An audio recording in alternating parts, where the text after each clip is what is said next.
Sebelumnya, perkenalkan kami dari kelompok pemuda akan menceritakan lembaga sosial, yaitu lembaga keluarga. Sebelum itu, perkenalkan saya Aisyah Nur Aulia. Saya Edis. Saya Karolina Amalia. Saya Leni Lydia Putri. Saya Rosi Rayhani. Saya Siti Sarah. Dan ini dia storytelling kami. Selamat menikmati. Lembaga sosial atau lembaga kemasyarakatan merupakan seperangkat norma yang mengatur, mengendalikan tindakan individu dalam kehidupan bersama. Lembaga sosial yang melekat dalam keseharian hidup individu harus mengatur dan mengontrol perilaku individu seperti yang akan kelompok kami bahas, yaitu lembaga sosial jenis keluarga. Lembaga keluarga merupakan tempat pertama seseorang lahir di dunia. Dalam sebuah keluarga kita dikenalkan dengan adanya ayah, ibu, anak, kakak, adik, dan berbagai sebutan anggota keluarga lainnya. Nah, lembaga keluarga juga merupakan lembaga unit sosial terkecil dalam masyarakat yang antar anggotanya memiliki hubungan erat.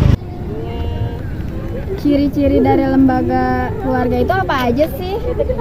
Ciri-ciri dari lembaga keluarga itu ada satu, merupakan suatu kelompok sosial yang terdiri dari berbagai usia dan jenis kelamin. Seperti saya perempuan dan bapak saya laki-laki.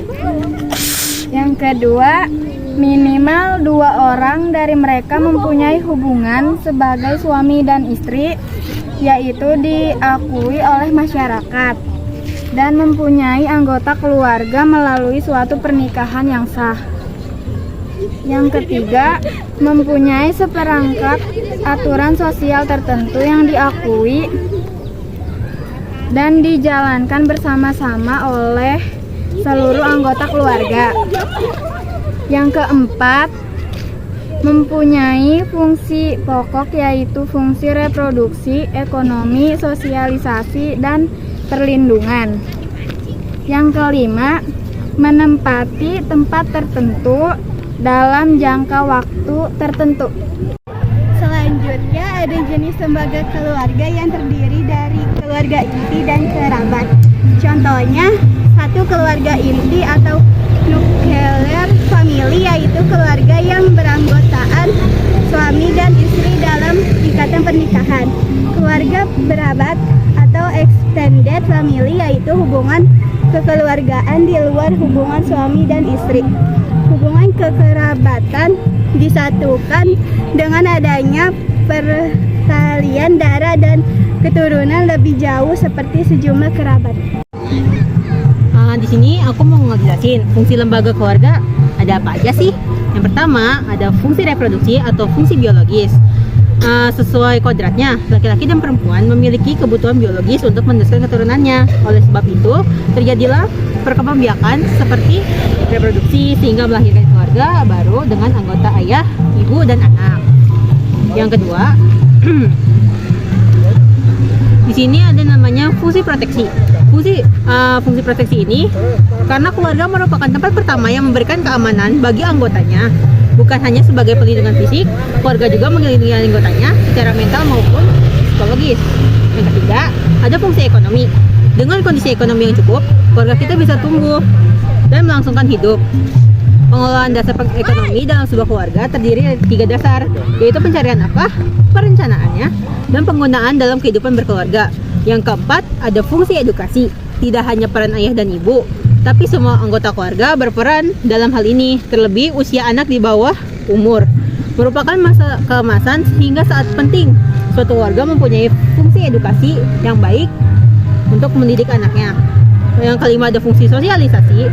Sebagai makhluk sosial, manusia memerlukan orang lain untuk berhidup bersama. Dalam hal ini, keluarga memiliki fungsi sosialisasi kepada setiap anggotanya.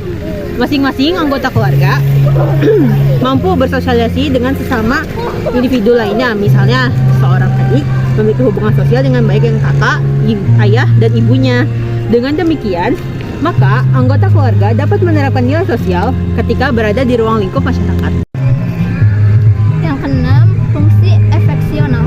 Fungsi efeksional sangat penting untuk mengenalkan masing-masing anggota keluarga mengenai kasih sayang.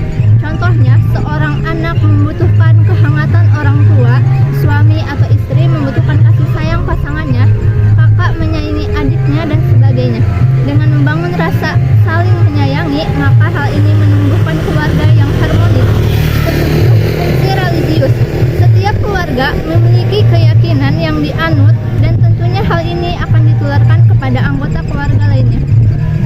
halnya mengajari anak bagaimana berdoa, sholat dalam Islam, pergi ke gereja dalam Kristen, dan fungsi religius lainnya. Kedelapan, fungsi rekreatif. Kenyamanan setiap anggota wajib dijaga. Setiap keluarga perlu sesekali mengunjungi tempat-tempat baru untuk sekedar rekreasi. Cara sederhana ini bisa menjadi waktu bersantai. Selain itu, fungsi rekreasi bisa membangun harmonisasi antar anggota keluarga, sehingga dapat meminimalisasi terjadinya keributan maupun pertengkaran. Kesembilan, fungsi pengendalian sosial. Sebagai lembaga pertama yang bertanggung jawab atas setiap anggotanya, keluarga mempunyai fungsi kendali sosial. Terdapat fungsi pencegahan terhadap setiap anggota keluarga, seperti halnya anjuran untuk tidak menyimpang dari nilai-nilai sosial, budaya maupun agama. Lembaga sosial juga ada manfaatnya loh. Yang pertama, ada keluarga berperan membina dan membimbing anggota-anggotanya untuk beradaptasi dengan lingkungan fisik atau lingkungan budaya tempat tinggal. Nah, yang kedua, membawa manfaat pembinaan, bimbingan, dampingan, belajar, dan sosial pertama bagi anggota-anggotanya. Lalu, contoh dari lembaga keluarga itu ada apa aja sih? Yang pertama, ada kantor urusan agama atau KUA. Yang kedua, ada pengadilan agama. Yang ketiga ada lembaga perlindungan anak atau LPA. Yang keempat ada Komisi Perlindungan Anak Indonesia atau KPAI. Dan yang terakhir ada Badan Kependudukan dan Keluarga Berencana Nasional atau BKKKBN. Sekian storytelling dari kami. Kurang lebihnya mohon maaf. Wassalamualaikum Wassalamualaikum warahmatullahi wabarakatuh.